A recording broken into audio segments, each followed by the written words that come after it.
Guys আজি শ্বহীদ স্মাৰক ক্ষেত্ৰ আহিছিলোঁ গুৱাহাটীৰ। এতিয়া গৈ আছোঁ ভিতৰলৈ। ভিতৰত কেনেকুৱা পাওঁ চাওঁ দেচোন।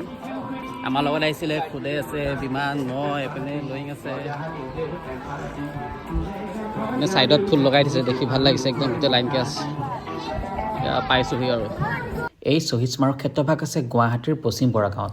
আজিৰ পৰা কিছুদিন আগতে 2025 চনৰ 10 ডিচেম্বৰ তাৰিখে আমাৰ অসমৰ মুখ্যমন্ত্ৰী ডক্টৰ হিমন্ত বিশ্ব শৰ্মাদেৱে এই শ্বহীদ স্মাৰক ক্ষেত্ৰভাগৰ শুভ উদ্বোধন কৰিছিল। বৰ্তমান আমি ভিতৰত প্ৰৱেশ কৰিছোঁ আৰু সোমাই গৈ দেখিব এখন ডাঙৰ অসমৰ মেপ, য'ত লিখা থাকিব জয় আই অসম। ইয়াৰ ভিতৰৰ ৱালবোৰত অসম আন্দোলনৰ কিছুমান ঘটনাৰ মুহূৰ্ত ফটো ফ্ৰেমসহ ওলমাই ৰখা হৈছে, যিবোৰ আজিৰ মানুহবোৰে দেখাও নাছিল, জনাও নাছিল। অৰ্ধ প্ৰতিকৃতি মূৰ্তি স্পৰ্শ নকৰিব, ইয়াত স্পৰ্শ কৰিবলৈ মনা কৰিছে। গতিকে আমি নুচোঁ, কিন্তু চাইছোঁ আৰু ইয়াতো নিছিলে।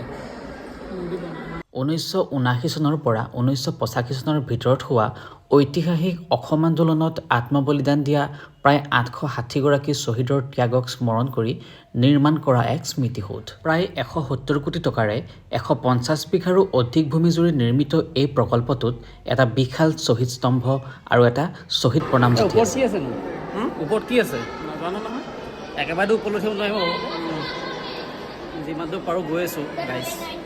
ইয়াৰ ওপৰত আছে প্ৰায় 500 আসনজোৰা এটা ধ্যান কক্ষ। এই স্মাৰক ক্ষেত্ৰখনত আছে প্ৰায় 67 মিটাৰ ওখ এটা কেন্দ্ৰীয় স্মৃতিসৌধ টাৱাৰ। পানীটো কিন্তু ভাল নহয় ইয়াত। এইটো তলত কিবা হেলাই পৰি গ'ল গোটেই পানীটো। এইটো চফা পানী দিব লাগে। এইটো এতিয়ালৈকে বনাই কমপ্লিট হোৱা নাই। যেতিয়া কমপ্লিট হ'ব কিন্তু ভাল লাগিব। এই পানীখিনি এতিয়া লেতেৰা হৈ আছে, যেতিয়া চাফা কৰিব তেতিয়া ভাল লাগিব।